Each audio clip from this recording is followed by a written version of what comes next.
માં ફરીથી આપણે આજે ભેગા મળીએ છીએ બરાબર। હવે સમજો કે હવે સ્કૂલો શરૂ થઈ ગઈ છે બરાબર। તો શક્ય તેટલા સ્કૂલમાં આવશો કે જેથી તમે સારી રીતે શૈક્ષણિક કાર્યને મેળવી શકો બરાબર।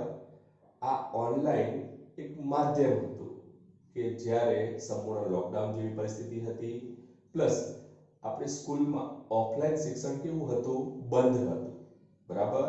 તો એ પરિસ્થિતિમાં આપણે આ વચગાળાનો રસ્તો કાઢ્યો હતો કે તમને કેવી રીતે શૈક્ષણિક કાર્ય કરાવવામાં આવે। તો એના માટે આપણે એપ્લિકેશન દ્વારા વિડિયો બનાવીને શૈક્ષણિક કાર્યને કન્ટિન્યુ રાખ્યું હતું, ચાલુ રાખ્યું હતું બરાબર। પરંતુ હવે સરકારશ્રીના આદેશ અનુસાર સ્કૂલો હવે ફરીથી શરૂ થઈ ગઈ છે। તો શક્ય હોય તેટલા વધુમાં વધુ સ્કૂલમાં આવો જેથી તમે સારી રીતે શૈક્ષણિક કાર્ય પણ કરી શકો। તમને કંઈ ડિફિકલ્ટી હોય, ક્વેરી હોય, કંઈ પ્રશ્ન હોય તો એનું પણ આપણે ત્યાં સોલ્યુશન કરી શકીએ બરાબર। બીજું કે ઓનલાઈનમાં તો આ ચેપ્ટર સંપૂર્ણ આવશે જ બરાબર। આ ચેપ્ટર આપણું છેલ્લું ચેપ્ટર છે, ચેપ્ટર નંબર 14 હું ચલાવવાનો છું, એ છેલ્લું ચેપ્ટર છે। એટલે હવે તમને ચેપ્ટર 13 અને ચેપ્ટર 14 આ જે બે બાકી છે આ બંને ચેપ્ટરના ઓનલાઈન વિડિયો જોવા મળશે। પરંતુ મારી સલાહ છે કે જેટલા તમે વધુ સ્કૂલમાં આવશો એટલો તમને બેનિફિટ્સ વધુ રહેશે, ફાયદો વધુ રહેશે બરાબર। તો સમજો આ સાથે આપણે નવા ચેપ્ટરની શરૂઆત કરીએ છીએ ઓકે। ફિઝિક્સનું લાસ્ટ ચેપ્ટર બરાબર, ધોરણ 12 ફિઝિક્સનું આપણા માટે લાસ્ટ ચેપ્ટર છે। સમજો એનું ટાઇટલ છે ચેપ્ટર નંબર 14 સેમિકન્ડક્ટર ઇલેક્ટ્રોનિક્સ। શબ્દ આપણા માટે છે સેમિકન્ડક્ટર ઇલેક્ટ્રોનિક્સ। તો સમજો આપણે પહેલા એની બેઝિક ઇન્ટ્રોડક્શનની વાત કરીએ તો લઈએ આપણે ધ્યાનમાં પહેલા તો ઇન્ટ્રોડક્શન અથવા આપણે કહી શકીએ પ્રસ્તાવના બરાબર। ઇન્ટ્રોડક્શન બોલીએ અથવા તો પ્રસ્તાવના આપણે એને કહીએ। તો સમજો આ પરિસ્થિતિમાં આપણા માટે બે વર્ડ્સ છે, પહેલા તો આપણે એને સમજીએ સેમિકન્ડક્ટર ઇલેક્ટ્રોનિક્સ। તો electronics means related to electron એટલે કે વિદ્યુત બરાબર। તો વિદ્યુત સાથે સંકળાયેલા દ્રવ્યની આપણે વાત કરીએ, મટીરીયલ કયા કયા છે જેનો સમાવેશ આપણે ઇલેક્ટ્રોનિક્સમાં કરીએ છીએ, પ્લસ એની રચના કેવી હોય છે એટલે કે એનું કન્સ્ટ્રક્શન કેવી હોય છે, પ્લસ એને રિલેટેડ આપણે સર્કિટ જે વિદ્યુત પરિપથો છે એની આપણે આ ચેપ્ટરમાં ચર્ચા કરીશું। તો બેઝિકલી આપણે ચેપ્ટર કહી શકીએ વિદ્યુત પરિપથોને લગતું ચેપ્ટર બરાબર। સર્કિટ બેઝ ચેપ્ટર આપણે આને કહી શકીએ કે જેમાં ઘણા બધા આપણે વિદ્યુત પરિપથોની વાત કરીશું।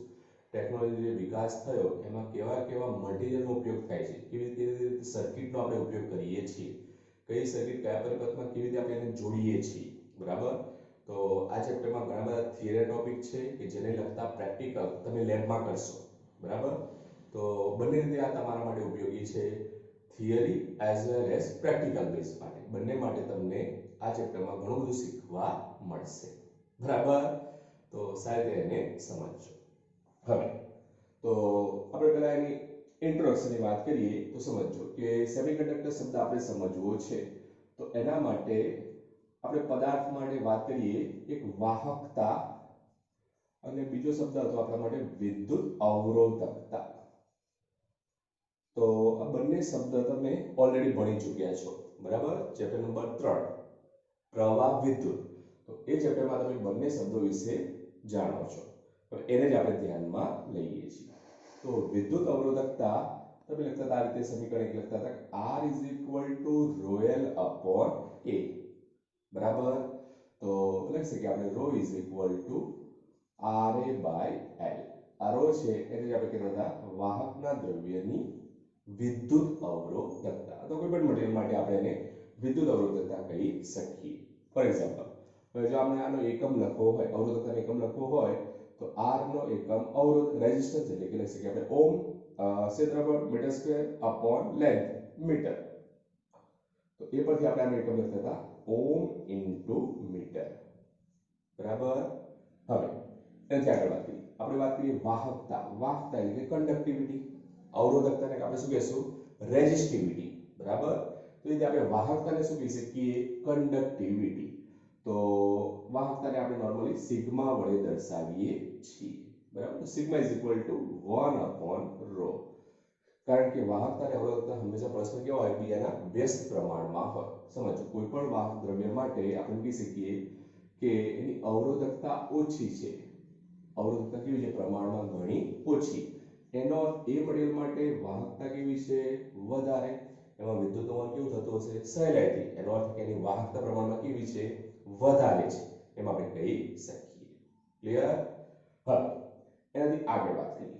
તો આ વાત કરીએ આપણે વાહકતા અને અવરોધકતા. હવે આ સંદર્ભમાં આપણે ઘન પદાર્થોનું, ધારો કે વાહકતાના સંદર્ભમાં વર્ગીકરણ કરીએ અથવા વિદ્યુત અવરોધકતા અને વાહકતાના સંદર્ભમાં જો આપણે ડિવાઇડેશન કરીએ, બરાબર, તો એ પરિસ્થિતિમાં આપણે એના 3 પ્રકારો ધ્યાનમાં લઈએ છીએ. તો પહેલો પ્રકાર આપણે કહીએ વાહકો અથવા તો સુવાહકો. બરાબર. તો વન બાય વન આપણે ડિસ્કસ કરીએ. તો ધારો કે આપણા માટે પહેલો પ્રકાર છે સુવાહકો અથવા આપણે એને વાહકો પણ કહી શકીએ. સુવાહક. તો સુવાહક ઇંગ્લિશમાં નોર્મલી આપણે બેઝિક વર્ડ શું વાપરીએ છીએ? કંડક્ટર્સ. બરાબર. સુવાહક એટલે કે કંડક્ટર્સ. તો બેઝિક વ્યાખ્યા આપણને મનમાં થાય કે મગજમાં આવે કે સુવાહક. તો સુવાહક વિશે તમે ઓલરેડી આગળ પણ ભણી ચૂક્યા છો.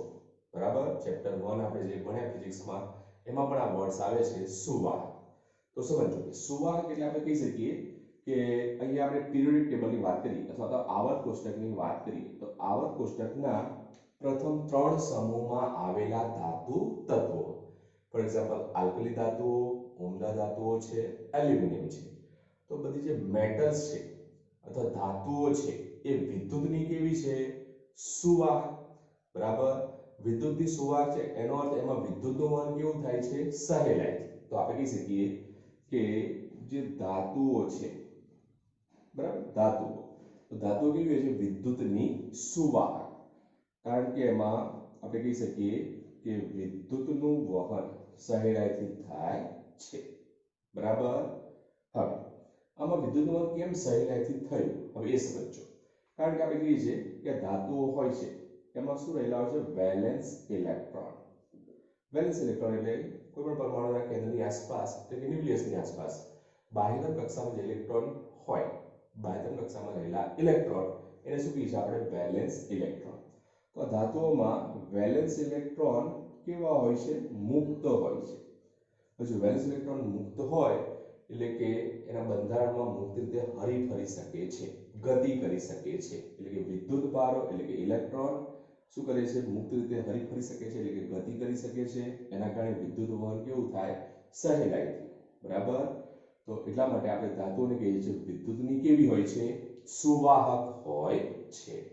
બરાબર.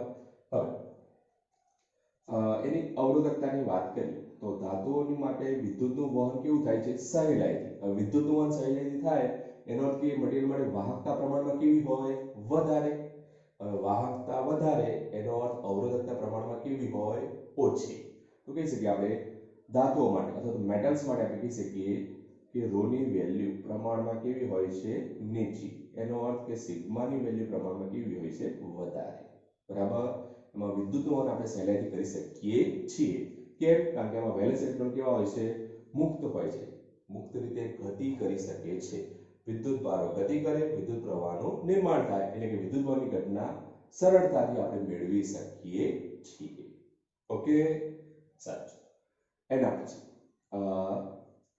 બીજા મટીરીયલ વિશે આપણે વાત કરીએ તો ધાતુઓમાં નોર્મલી આપણે ઉદાહરણ કહીએ તો ચાંદી છે, કોપર છે, એલ્યુમિનિયમ છે. બરાબર. મોટાભાગની ઘણી મેટલ્સ, આપણે જે મેટલ શબ્દ વાપરીએ એમાં વિદ્યુતનું વહન થાય છે, એટલે કે તે વિદ્યુતની કેવી હોય છે? સુવાહક હોય છે. તો આવા આપણે બેઝિક ઉદાહરણમાં કહી શકીએ. ઓકે, સારું. એના પછી વાત કરીએ આપણે અવાહકો વિશે. હવે શબ્દ છે આપણા માટે અવાહકો. તો સમજો, અવાહક માટે આપણે બેઝિકલી ઇંગ્લિશમાં વર્ડનો ઉપયોગ કરીએ છીએ ઇન્સ્યુલેટર્સ. બરાબર. શબ્દ શું વાપરીએ છીએ આપણે? ઇન્સ્યુલેટર્સ. તો અવાહક મટીરીયલ એટલે શું? તો સમજો કે જેમાં વિદ્યુતનું વહન શક્ય નથી, વિદ્યુતનું વહન થાય નહીં. એ બધા મટીરિયલ શું કહેવાય? વિદ્યુતના અવાહકો. તો બેઝિક આપણે લખી શકીએ કે અધાતુઓ, સમજો, અધાતુઓમાં વિદ્યુતનું વહન થતું નથી. એટલે અધાતુઓ જે છે, નોન મેટલ્સ, એ વિદ્યુતની કેવી હોય છે? અવાહક હોય છે. એટલે આમાં લખી શકીએ આપણે કે વિદ્યુતનું વહન શક્ય નથી. વિદ્યુતનું વહન કેમ શક્ય નથી? કારણ કે એમાં મુક્ત ઇલેક્ટ્રોન હોતા નથી. બરાબર? મુક્ત ઇલેક્ટ્રોન ન હોય તો ઇલેક્ટ્રોનની ગતિ શક્ય નથી. મળી કહી શકીએ આપણે કે એમાં વિદ્યુતનું વહન શક્ય નથી. જે પણ ઇલેક્ટ્રોન હોય છે બંધિત અવસ્થામાં હોય છે. બંધમાં શું હોય છે? જકડાયેલા હોય છે. બરાબર? ઇલેક્ટ્રોન મુક્ત નથી હોતા, જેના કારણે વિદ્યુતનું વહન શક્ય નથી. તો જે નોન મેટલ્સ છે, અધાતુઓ છે, એ વિદ્યુતની કેવી હોય છે? અવાહક હોય છે. બરાબર? સમજો. ઉદાહરણની વાત કરીએ આપણે, તો બેઝિકલી આના માટે જો આપણે ઉદાહરણ કહીએ તો કહી શકીએ આપણે અવાહક મટીરિયલ કયા કયા? તો કાચ, ગ્લાસ કહીએ આપણે. બરાબર? રબર કહીએ, પ્લાસ્ટિક, વુડ, લાકડું. તો આ બધા મટીરિયલ કેવા છે? વિદ્યુતના અવાહકો. વિદ્યુતનું વહન તેમાં થતું નથી. બરાબર? તો સમજો કે ઘણીવાર આપણને ક્યાંક ઘરે અથવા ઘરની આસપાસ કોઈ વિસ્તારમાં કોઈ વ્યક્તિને કરંટ લાગે. બરાબર? તો કરંટ લાગે તો આપણે બેઝિકલી શું કરીએ? કાં તો સ્વિચ, જે મેઇન સ્વિચ હોય બંધ કરી દઈએ છીએ, અથવા તો લાકડીનો ઉપયોગ કરીએ છીએ. બરાબર? કારણ કે લાકડામાં વિદ્યુતનું વહન થતું નથી. વિદ્યુતની દ્રષ્ટિએ કેવા છે? અવાહક છે. એટલે આપણે લાકડીથી વ્યક્તિને તારથી છૂટા પાડીએ છીએ. આવું કદાચ તમે વ્યવહારમાં ઘણી જગ્યાએ જોયું હશે. બરાબર? તો ત્યાં આપણે મેટલનો સળિયો ઉપયોગમાં ના લેવાય. બરાબર? ધાતુનો સળિયો આપણે જો ત્યાં ઉપયોગમાં લઈએ તો એક વ્યક્તિને કરંટ તો લાગે જ હોય, પણ એની સાથે સાથે બીજો વ્યક્તિ પણ છે, મેટલના ટુકડાથી એ વ્યક્તિને છોડાવવા જાય, એને પણ કરંટ લાગે. બરાબર? તો એના માટે આપણે મોટાભાગે લાકડીનો ઉપયોગ કરીએ છીએ. બીજું, અવાહક મટીરિયલ માટે આપણે વાત કરીએ તો એની અવરોધકતા લઈએ. આપણે એની અવરોધકતા, તો એની અવરોધકતા આપણે શું કહી શકીએ? પ્રમાણમાં ઘણી જ વધારે. અવરોધકતા કેવી હોય? પ્રમાણમાં ઘણી જ વધારે. બરાબર? તો વાહક માટે અવરોધકતાનું પ્રમાણ ઘણું ઓછું હોય છે, જ્યારે અવાહક મટીરિયલ માટે આપણે કહી શકીએ કે એની રોની વેલ્યુ કેવી હોય છે? ખૂબ જ વધારે હોય છે. બરાબર? સાચું. એનાથી આગળ ત્રીજું મટીરિયલ આપણે ધ્યાનમાં લઈએ. સમજો. ત્રીજું મટીરિયલ છે અર્ધવાહકો. અર્ધવાહકો જે આપણા માટે મહત્વનું છે, એ મટીરિયલ આ છે. બરાબર? સમજો. સેમિકન્ડક્ટર. અર્ધવાહકને આપણે ઇંગ્લિશમાં શબ્દ શું વાપરીએ છીએ? સેમિકન્ડક્ટર. બરાબર? હવે સમજો કે પહેલા આપણે આવર્ત કોષ્ટકની વાત કરીએ તો આવર્ત કોષ્ટકમાં પ્રથમ સમૂહ તો નહીં કહીએ આપણે, કારણ કે પ્રથમ ત્રણ સમૂહમાં તો મેટલ્સ આવેલી છે. ચોથા સમૂહની વાત કરીએ તો ચોથા સમૂહમાં આવેલા ઘટક અથવા તત્વો, તો બેઝિકલી આપણે એના માટે ધ્યાનમાં લઈએ ઘટકો Si અને Ge, સિલિકોન અને જર્મેનિયમ. બરાબર? સમજો. આવર્ત કોષ્ટકમાં આપણે ચોથા સમૂહમાં આવેલા તત્વો સિલિકોન અને જર્મેનિયમ, આ બે મટીરિયલ આપણે ધ્યાનમાં લઈએ. તો આ Si અને Ge માટે આપણે તેની અવરોધકતાની વાત કરીએ તો તેની અવરોધકતા અથવા વિદ્યુત અવરોધકતા એ ધાતુઓની વિદ્યુત અવરોધકતા કરતા, સમજો, ધાતુઓની વિદ્યુત અવરોધકતા કરતા કેવી હોય છે? વધારે. જ્યારે અધાતુઓની અથવા તો નોન મેટલ્સ માટે આપણે કહી શકીએ કે અધાતુઓની વિદ્યુત અવરોધકતા કરતા કેવી હોય છે? ઓછી હોય છે. બરાબર? એવા મટીરિયલ અથવા એવા તત્વોને કહેવામાં આવે છે અર્ધવાહકો અથવા તો સેમિકન્ડક્ટર્સ. ઇંગ્લિશમાં આપણે શબ્દ શું વાપરીએ છીએ એના માટે? સેમિકન્ડક્ટર્સ. એ જ આપણા ચેપ્ટરનું ટાઇટલ છે, સેમિકન્ડક્ટર. બરાબર? તો આપણા માટે આ ઘટક મહત્વનો છે. બરાબર? આ માત્ર આપણે વર્ગીકરણ કર્યું સમજવા માટે, પણ ઇમ્પોર્ટન્ટ ટોપિક આપણા માટે આ છે, અર્ધવાહકો. તો ડિટેલ્સમાં આપણે ચેપ્ટરમાં આ ટોપિક વિશે ચર્ચા કરવાના છીએ, બરાબર? ખાસ સમજો. ઓકે, ઠીક છે. હા, તો આપણે શું કીધું કે ચોથા સમૂહમાં આવેલા ઘટક તત્વો સિલિકોન અને જર્મેનિયમ કે જેની વિદ્યુત અવરોધકતા ધાતુની વિદ્યુત અવરોધકતા કેવી પ્રમાણમાં વધારે, જ્યારે અધાતુના પ્રમાણમાં કેવી છે? ઓછી છે, બરાબર? તો એવા જે મટીરીયલ છે એને આપણે શું કહીએ છીએ? સેમિકન્ડક્ટર મટીરીયલ્સ, બરાબર? આગળ તો અર્ધવાહકોમાં પ્રશ્ન થાય વિદ્યુતવહન શક્ય છે? તો સમજો કે આપણે આમાં કીધું સુવાહકમાં વિદ્યુતવહન થાય છે, શેનાથી થાય છે? અવાહકમાં વિદ્યુતવહન થતું નથી. હવે મળી આવ્યું અર્ધવાહકો. તો અર્ધવાહક છે નામ એટલે તમને ખ્યાલ આવે વાહક તો છે પણ આગળ શબ્દ શું લખ્યું છે? અર્ધ, એટલે કે અડધું અથવા તો આપણે કહીએ આંશિક, બરાબર? તો અર્ધવાહકો તો સેમિકન્ડક્ટર મટીરીયલમાં પણ વિદ્યુતનું વહન થાય છે, બરાબર? પણ કેવું કહી શકીએ આપણે? આંશિક રીતે, બરાબર? એટલે શબ્દ આગળ શું લખ્યો? અર્ધવાહકો વિદ્યુતનું વહન શક્ય છે, બરાબર? પણ આપણે એમ કહી શકીએ કે આંશિક રીતે વિદ્યુતનું વહન તેમાં થાય છે એવા મટીરીયલને આપણે શું કહી શકીએ? અર્ધવાહકો, બરાબર? હા, એનાથી આગળ વાત, એના ગુણધર્મોની વાત કરીએ તો સમજો કે અર્ધવાહક જે મટીરીયલ હોય, સેમિકન્ડક્ટર જે મટીરીયલ હોય એ 0 કેલ્વિન તાપમાને અવાહક તરીકે વર્તે છે. સમજો પ્રાયોગિક અભ્યાસ ઉપરથી એવું સાબિત થયું કે અર્ધવાહક મટીરીયલને, સેમિકન્ડક્ટર મટીરીયલને જ્યારે આપણે 0 કેલ્વિન તાપમાને એટલે કે નિરપેક્ષ શૂન્ય તાપમાને લઈ જઈએ, બરાબર? તો એ પરિસ્થિતિમાં અર્ધવાહક મટીરીયલ શું બની જાય છે? અવાહક, બરાબર? અર્ધવાહક હવે શું બની ગયું? અવાહક. ક્યારે? એને કયા ટેમ્પરેચર આપણે લઈ જઈએ? 0 કેલ્વિન તાપમાને. તો અર્ધવાહક અવાહક તરીકે વર્તે છે, બરાબર છે? તો આ પરિસ્થિતિમાં તેમાં વિદ્યુતવહન થાય ન થાય, બરાબર? બેઝિક આપણે કહી શકીએ કે અવાહક બની જાય એમાં વિદ્યુતવહન શક્ય નથી, કારણ કે જેમાં જે પણ ઇલેક્ટ્રોન હોય છે બધા બંધમાં જકડાયેલા હોય છે, મુક્ત ઇલેક્ટ્રોન હોતા નથી અને વિદ્યુતનું વહન થાય નહીં, બરાબર? ઓકે. બીજું કે આ અર્ધવાહક મટીરીયલ માટે આપણે ચોક્કસ મર્યાદામાં જો ટેમ્પરેચરમાં વધારો કરીએ, જો તાપમાન આપણે ચોક્કસ મૂલ્યમાં વધારીએ તો એ પરિસ્થિતિમાં આપણે એની અવરોધકતા ઘટાડી શકીએ છીએ, બરાબર? ચોક્કસ મર્યાદામાં સમજો ટેમ્પરેચરમાં આપણે શું કરીએ? વધારો. તો એ પરિસ્થિતિમાં આપણે એની અવરોધકતામાં શું કરીએ છીએ? ઘટાડો. અવરોધકતા આપણે ઘટાડી શકીએ છીએ. એનો અર્થ કે જો તમે અવરોધકતા ઘટાડશો તો એ પરિસ્થિતિમાં વાહકતામાં શું થશે? વધારો, બરાબર?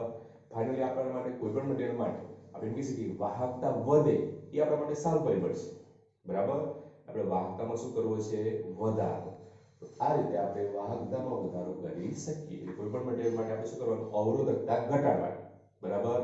અવરોધકતા જેટલી ઘટશે એટલી જ સામે વાહકતાના મૂલ્યમાં શું થશે?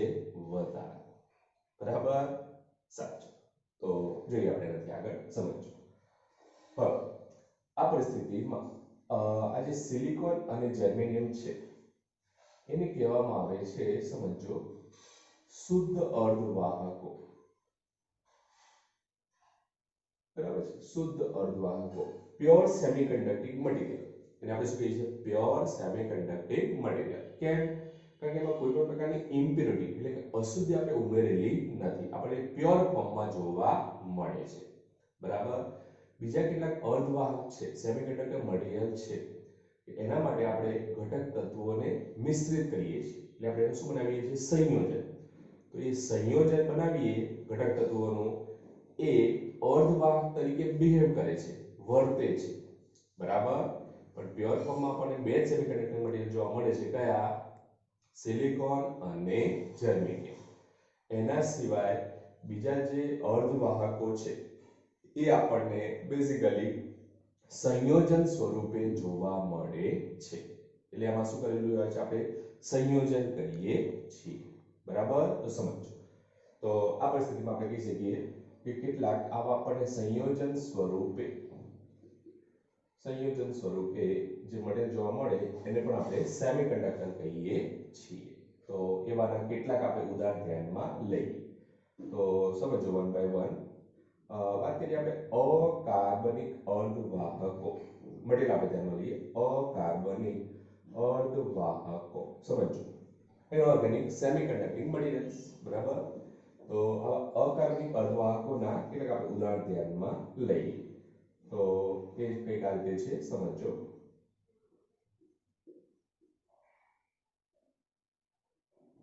વગેરે આપણે કહી શકીએ તો CDS તો ફૂલ ફોર્મ આપણે શું કહી શકીએ બેઝિકલી બે ઘટક તત્વો છે કેડમિયમ અને સલ્ફર બરાબર બેનું જ્યારે કોમ્બિનેશન થાય સંયોજન થાય ત્યારે કોની તરીકે વર્તે છે અર્ધવાહક તરીકે વર્તે છે બરાબર તો આ પરિસ્થિતિમાં આપણે કહી શકીએ આ ઘટક તત્વોને આપણે શું કહેશું સંયોજન જે મળ્યું એ અર્ધવાહક તરીકે બિહેવ કરે છે તો આને કહેશું આપણે કેડમિયમ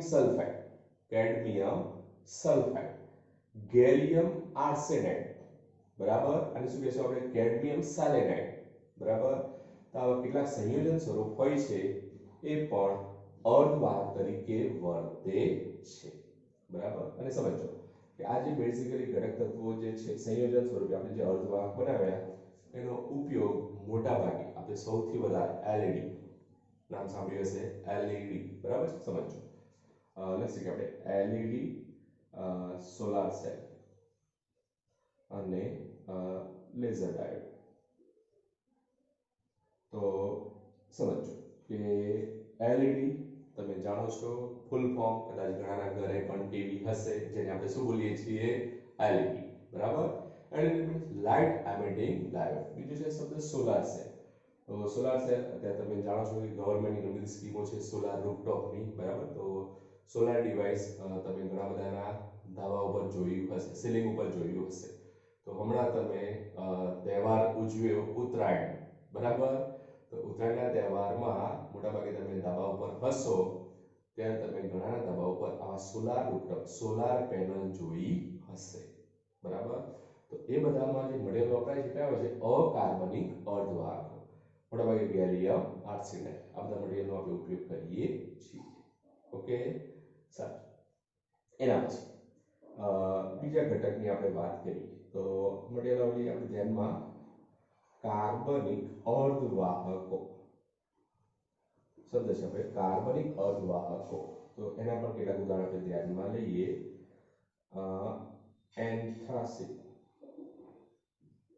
એન્થ્રાસીન થેલોસાયનાઇડ્સ વગેરે તો આ જે મટીરીયલ છે એ કેવા છે ઓર્ગેનિક સેમિકન્ડક્ટિંગ મટીરીયલ બરાબર તો બેઝિકલી તમારે MCQ માં યાદ રાખવાનું કારણ કે MCQ માં પૂછાય કે નીચેનામાંથી કયો મટીરીયલ અથવા કયું સંયોજન બરાબર કયો ઘટક તત્વ માટે આપણે કહી શકીએ તે કાર્બનિક અર્ધવાહકો છે તો આમાંથી 3 ઓપ્શન આપે આમાંથી એક ઓપ્શન આપે બરાબર એટલે MCQ માટે ખાસ યાદ રાખવાના આ નામ બરાબર કયો અર્ધવાહક આ છે અથવા નથી કાર્બનિક છે અકાર્બનિક છે આવો પ્રશ્ન તમને પૂછાઈ શકે અને વાત કરીએ આપણે ત્રીજા ઘટક તત્વ માટે તો કયા અર્ધવાહક મટીરીયલ બીજા પણ જોવા મળે છે સંયોજન સ્વરૂપે તો એના માટે આપણે કહીશું પોલિમર કાર્બન લખી શકીએ આપણે પોલિમર કાર્બનિક પદાર્થો બરાબર પોલિમર કાર્બનિક પદાર્થો તો આ જે પોલિમર કાર્બનિક પદાર્થો છે એ પણ અર્ધવાહક તરીકે બિહેવ કરે છે સેમિકન્ડક્ટર તરીકે વર્તે છે તો એવા કેટલાક મટીરીયલ છે સમજો પોલી એનિલિન એના પછી પોલી પાયરોલ પોલીથિયો બરાબર છે તો આ બધા મટીરીયલ છે એના વિશે છે પોલિમર કાર્બનિક પદાર્થો અને એ પણ અર્ધવાહક તરીકે વર્તે છે બરાબર તો આપણે કીધું કે આપણી માટે શુદ્ધ અર્ધવાહકો કેટલા તો બે આપણે ધ્યાનમાં લીધા કે શુદ્ધ અર્ધવાહક મટીરીયલ કયા બે સિલિકોન અને જર્મેનિયમ એના પછી કેટલાક સંયોજનો છે અલગ અલગ એ પણ અર્ધવાહક તરીકે વર્તે છે તો આવા સંયોજન જો આપણે કહીએ તો એ કયા કયા છે આપણી માટે અકાર્બનિક અર્ધવાહકો કાર્બનિક અર્ધવાહકો અને પોલિમર કાર્બનિક પદાર્થો તો આ 3 પ્રકાર આપણે કીધા એ પણ સંયોજન સ્વરૂપે કોણ તરીકે વર્તે છે અર્ધવાહક તરીકે વર્તે છે, બરાબર. સારું, હજી આપણે ચેપ્ટરની ઇન્ટ્રોડક્શન જોઈએ છીએ, બેઝિક, બરાબર, બેઝિક ઇન્ટ્રોડક્શન અથવા તો પ્રસ્તાવનાની આપણે ચર્ચા કરીએ છીએ. હજી આપણે થિયરી પર ગયા નથી, બરાબર. આ બધી બેઝિક માહિતી છે જે આપણા મન મગજમાં હોવી જોઈએ કે જેથી તમે આગળ થિયરીને વધુ સારી રીતે સમજી શકો, બરાબર. સાચું, આગળ આપણે એના પછી નેક્સ્ટ ટોપિક જોઈએ. તો ટોપિક આપણા માટે છે, સમજો, ટોપિક આપણે કહીશું સિલિકોન માટે. તો લખી શકીએ આપણે સિલિકોનની ઇલેક્ટ્રોનિક સંરચના અને તેનું સ્ફટિક બંધારણ. સમજો, સિલિકોન માટે આપણે વાત કરીએ, બરાબર. તો સિલિકોનના સ્ફટિક માટે હવે આપણે બંધારણની ચર્ચા કરીએ. તો સમજો કે સિલિકોન માટે તમે જાણો છો કે સિલિકોન માટે પરમાણુ ક્રમાંક Z બરાબર આપણે શું લખીએ છીએ 14, બરાબર. સિલિકોન માટે પરમાણુ ક્રમાંક Z ની વેલ્યુ કેટલી? 14. તો આ પરિસ્થિતિમાં આપણે હવે એની ઇલેક્ટ્રોનિક સંરચના લખવી છે. તો સમજો એ આપણે આ રીતે લખી શકીએ, electronic સંરચનાની 1s2 2s2 2p6 3s2 3p2, બરાબર. હવે આપણે એના કક્ષકની વાત કરીએ અથવા કવચની વાત કરીએ તો આને કહીશું આપણે K, આને કહીશું L, આને કહી શકીએ આપણે M. સમજો, આને લખી શકીએ આપણે M. તો ઘણી જગ્યાએ તમે એના માટે કક્ષક શબ્દ વાપરો છો, બરાબર. અને ઘણી જગ્યાએ આપણે બોલીએ છીએ કવચ. તો વર્ડ્સ એક જ છે, કવચ બોલો અથવા કક્ષક બોલો. તો હવે તમે જોઈ શકો છો અહીંયા કે કક્ષક અથવા તો કવચ કેવું છે? સંપૂર્ણ ભરેલું છે, બરાબર. એના પછી વાત કરીએ આપણે L કવચ માટે. તો L કવચ પણ અહીંયા કેવું છે? સંપૂર્ણ ભરેલું. તો જ્યારે આપણે M કવચની વાત કરીએ તો સમજો M કવચ માટે આપણે કહી શકીએ કે ટોટલ વેલેન્સ અવસ્થાઓ જો આપણે કહીએ તો 3s2 પ્રમાણે બે વેલેન્સ અવસ્થાઓ હોય, બરાબર. સમજો એના માટે વેલેન્સ અવસ્થાઓ કેટલી હોય છે? 2. એ જ રીતે 3p6 એના પ્રમાણે પણ આપણને અહીંયા ટોટલ 6 વેલેન્સ અવસ્થાઓ જોવા મળશે. લખી શકીએ આપણે અહીંયા કે M કવચમાં ટોટલ 8 વેલેન્સ અવસ્થાઓ હોય છે, બરાબર. પરંતુ અહીંયા આપણી સંરચના છે 3s2 3p2. તો એના પ્રમાણે ચાર અવસ્થાઓ કેવી હોય? ભરાયેલી. જ્યારે ચાર અવસ્થાઓ કેવી હોય છે? ખાલી હોય છે. આપણે કહી શકીએ 3s2 3p2 પ્રમાણે અથવા સંરચના પ્રમાણે અહીંયા ચાર વેલેન્સ અવસ્થાઓ હોય છે. મળી કહી શકીએ આપણે કે સિલિકોનનું જે બંધારણ છે એના માટે આપણે શબ્દ વાપરી શકીએ ટેટ્રાવેલેન્ટ. શબ્દ સમજો, એને શું કહી શકીએ? ટેટ્રાવેલેન્ટ બંધારણ તે ધરાવે છે. એટલે કે સિલિકોન પરમાણુ પાસે કેટલા વેલેન્સ ઇલેક્ટ્રોન હશે?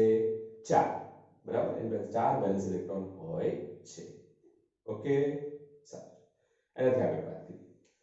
હવે આ પરિસ્થિતિમાં આપણે એવું કહી શકીએ, સમજો હવે આપણે બંધારણ જોવું છે.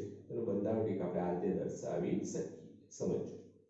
તો એના માટે આપણે સિલિકોન પરમાણુનો ધ્યાનમાં લઈએ. તો આ રીતે આપણે એની રચના વિચારીએ,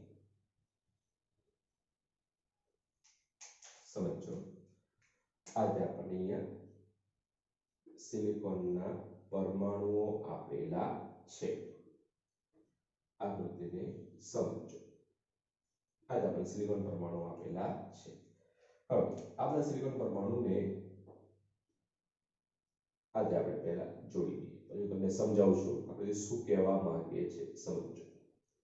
પહેલા આપણે આકૃતિ ડ્રો કરી લઈએ, પછી આપણે સમજીએ કે આકૃતિમાં આપણને શું દર્શાવવા માંગે છે. હવે દરેક પાસે સિલિકોન પરમાણુ પાસે આ રીતે 4 ઇલેક્ટ્રોન છે, બરાબર. તો આ રીતે આપણે દર્શાવી શકીએ.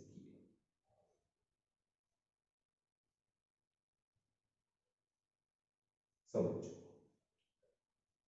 તો હવે આપણે જોઈએ સમજો આકૃતિને હવે કે સિલિકોન એક એવું બંધારણ આવે ટેટ્રાવેલેન્ટ, બરાબર. તો આ પરિસ્થિતિમાં આપણે કહી શકીએ કે દરેક સિલિકોન પરમાણુ પાસે કેટલા વેલેન્સ ઇલેક્ટ્રોન હોય છે? 4, બરાબર. તો 4 વેલેન્સ ઇલેક્ટ્રોનમાંથી તે શું કરે, એની નજીકતમ અથવા તો પડોશી જે 4 સિલિકોન પરમાણુઓ હોય, આ 4 વેલેન્સ ઇલેક્ટ્રોનમાંથી એક ઇલેક્ટ્રોન તેના 4 પડોશી અથવા સિલિકોન પરમાણુ જે નજીકતમ હોય, બરાબર, એની સાથે શું કરે, એક ઇલેક્ટ્રોનની ભાગીદારી કરે અને સહસંયોજક બંધથી તે જોડાય છે, બરાબર. ફરી કહું, સિલિકોન પાસે કેટલા વેલેન્સ ઇલેક્ટ્રોન છે? સિલિકોન પરમાણુ પાસે 4. આ 4 વેલેન્સ ઇલેક્ટ્રોનમાંથી એક ઇલેક્ટ્રોનની તેના નજીકતમ અથવા તો પડોશી જે સિલિકોન પરમાણુઓ હોય એની સાથે એક ઇલેક્ટ્રોનની ભાગીદારી કરે અને તે સહસંયોજક બંધથી જોડાય છે. તો અહીંયા આપણે આકૃતિમાં કહી શકીએ, સમજો કે આપણા માટે જે આ ઇલેક્ટ્રોન છે, ઇલેક્ટ્રોન કયા છે? વેલેન્સ ઇલેક્ટ્રોન, બરાબર. અને જે બંધથી જોડાયા છે એને આપણે લખી શકીએ સહસંયોજક બંધ, બરાબર. સહસંયોજક બંધથી તે એકબીજા સાથે સિલિકોન પરમાણુ જોડાય છે, બરાબર. હવે એનું આપણે સ્ફટિક બંધારણ જોઈએ.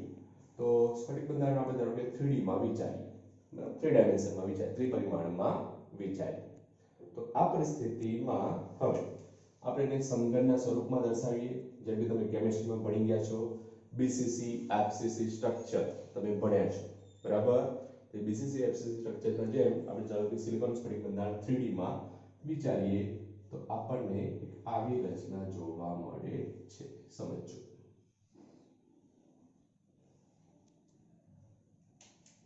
આપણે એની આકૃતિ કંઈક આ રીતે દર્શાવીએ.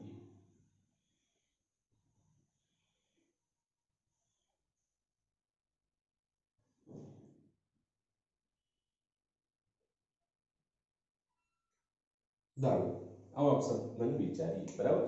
હવે આ ચતુષ્ફલક અથવા સમઘનના કેન્દ્ર ઉપર ધારો કે કોઈ એક સિલિકોન પરમાણુને આપણે મૂકીએ, સમજો. સિલિકોનનો કોઈ પણ એક પરમાણુ, સિલિકોનનો પરમાણુ આપણે આ સમઘન અથવા ચતુષ્ફલકના કેન્દ્ર ઉપર મૂકીએ.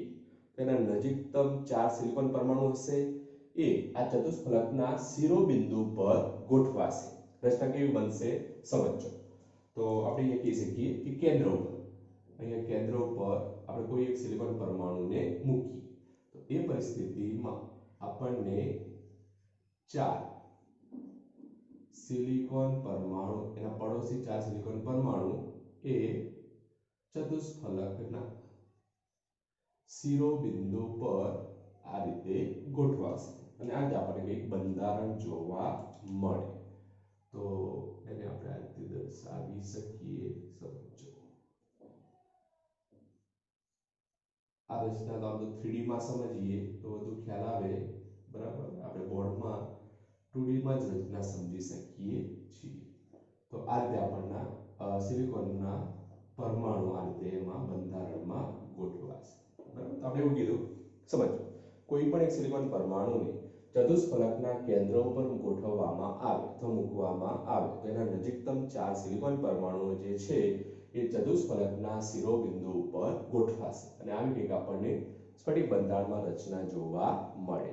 હવે આ રચનાને જો આપણે 3D માં આગળ વધારીએ, આગળ વિચારીએ તો આ પરિસ્થિતિમાં આ જે રચના છે એ કોને મળતી આવે છે, તો સમજો ડાયમંડને.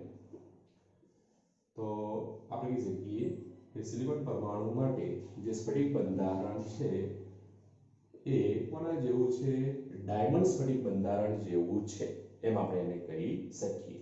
તો આવી કંઈક આપણને રચના જોવા મળે છે, બરાબર.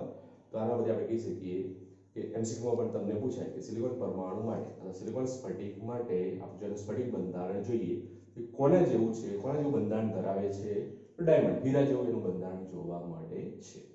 બંધારણ આપણે ત્રિપરિમાણમાં વિચારીએ તો રચના કોને મળતી આવે છે, ડાયમંડ સ્ફટિક બંધારણને મળતી આવે છે, એમ આપણે કહી શકીએ, બરાબર.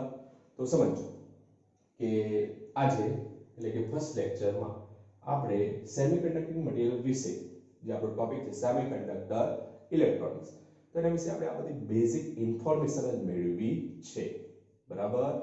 થિયરી પાર્ટ હવે આપણે જોશું નેક્સ્ટ લેક્ચરમાં, બરાબર. તો વન બાય વન આપણે લેક્ચરમાં ચેપ્ટરને પૂર્ણ કરીશું, બરાબર. તો શક્ય હોય તો સ્કૂલમાં પણ આવશો, પ્લસ ઓનલાઈન વિડીયો પણ જોશો, બરાબર છે. તો આ ચેપ્ટર આજે આપણે આ ચેપ્ટરમાં આટલે સુધી રાખીએ છીએ.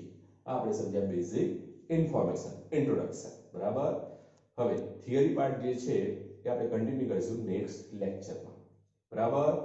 તો મળીશું નેક્સ્ટ લેક્ચરમાં ફરીથી. Okay, good bye.